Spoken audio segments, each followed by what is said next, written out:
Rachel, look, I think it's fair to say this might be one of the most meaningful measures that we've seen taken against Russia, at least in President Trump's current term. But I've also spoken with analysts this week who say this is more bark than bite. What's your view? So I think both can be true at the same time. A pleasure to be with you, Dan. This is the most meaningful pressure on Russia from this U.S. administration, but that's not saying much. It's sort of a low bar, right? They mostly kept in place the sanctions that the Biden administration had implemented, and we've seen the Europeans and other allies slowly ramp up some additional pressure, but their enforcement is less. We're waiting to see whether they will follow up these sanctions with the kind of secondary sanctions on, say, the financial institutions that are involved in these trades, or even the ports in China and India. For right now, it seems like the market's in wait and see mode to see whether barrels will actually leave the market. We're at the beginning of a 1 month grace period to wind down trades. So some of the full effect won't be known until this jockeying period is over. My assumption is that we will see some loss of Russian barrels, but some of them will continue to be purchased by the smaller Chinese refineries, and so that will blunt the impact of these sanctions. Right, and a lot of the Russian oil trade also happens behind the scenes. It's something that you and I have spoken about before. The reality is the effectiveness of some of these sanctions could also be blunted, as you say, by illicit financial networks as well. So could you elaborate on how those networks operate and what it might mean for the enforcement of these sanctions? Because saying one thing and doing another is basically what we've seen from Russia for some time now. That's right. Though sometimes Donald Trump himself is maybe guilty of flip-flopping a little bit, especially where Russia is concerned. You know, we've seen, in a sense, after the sanctions, the oil price cap, right, which was a signature policy of the Biden administration towards Russia. With that being put in place, the coping mechanism that Russia and its buyers came up with was to buy up a lot of old vessels, create what's called the shadow fleet, to use evasive techniques, including ship-to-ship transfers, to get that oil to market. The Russians learned a lot from the Iranians, I will say, who use even more subterfuge, and then to utilize use smaller banks to reduce their reliance on the U.S. dollar and G10 financial markets, all of which mean that it's harder to enforce these sanctions than it would have been a few years ago. Now, in a way, that has maybe emboldened the U.S. administration to target these major oil companies in Russia. We are at a point where oil prices are lower, where OPEC Plus, as you've been covering extensively, has been adding oil to the market and pledges to add more. So I think that we are seeing Russia market share be reduced. The other important factor here is that the drone attacks from the Ukrainians have reduced Russian refinery capacity and its export of oil products. And so some market actors have already had to struggle to provide new supplies.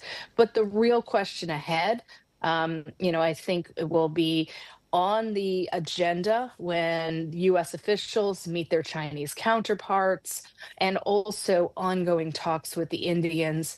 I do expect the bigger companies that are more globally exposed to pare back for now on some of their Russian oil purchases, and to wait and see whether Donald Trump will allow his Treasury Department, allow OFAC to follow up with financial sanctions, and whether or not it is more bite this time around.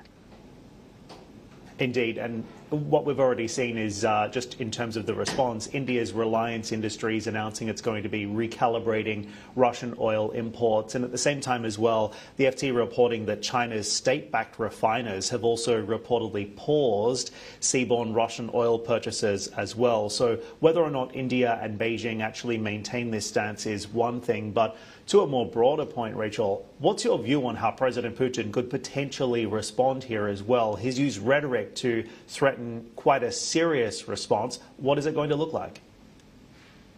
I think it's more likely to be a response on the battlefield.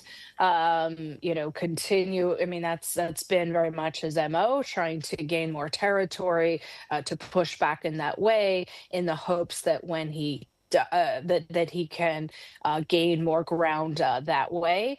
The ball is still to some extent in Putin's court, despite the fact that the Russian economy is experiencing this pain. Putin has created this war economy, and even though I anticipate that Russian revenues from energy, which are a key part of the budget, will go down, that there may well still be enough to maintain that war effort. The other thing I'd watch is whether Putin sort of seizes or makes things more difficult for some of the very few foreign companies from what he calls unfriendly countries still operating in Russia. Some European companies and even some Japanese. So we'd be watching those, but mostly I would see a response being military.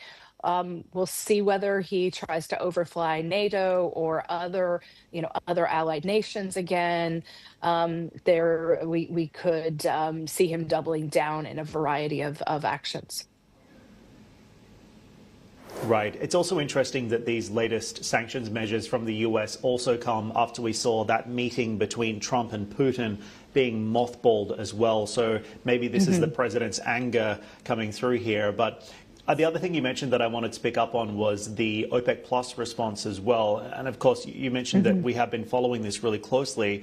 OPEC, of course, signaling that it is willing to increase supply. But how do you see OPEC's role evolving in this sanctions-driven landscape? And ultimately, where is it going to leave oil prices for the rest of Q4? Yeah. So, two things I think with OPEC. One is they wait and see until there's an actual supply response, and so that's where they're watching. I do think it's worth noting that OPEC's response here is a bit different to how the OPEC members viewed past sanctions in the last U.S. administration. Now, that may partly be the state of, sort of the state of the war, their concerns there. We're also at a point where maybe OPEC Plus is, the non-Russian members are still a bit optimistic on how much Chinese and Indian final demand is present. So ultimately, it does seem to me that unlike last year or the year before, the OPEC members in the Gulf, those are the ones that actually have spare capacity, might be willing to add some market share, even if it is at Russia's expense. They're perhaps less worried that Russia would leave the group and increase production than they might have been a few years ago.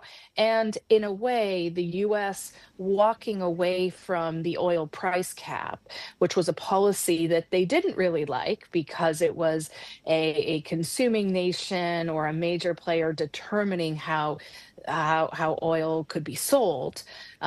We are looking at maybe a more targeted measure relating to the war.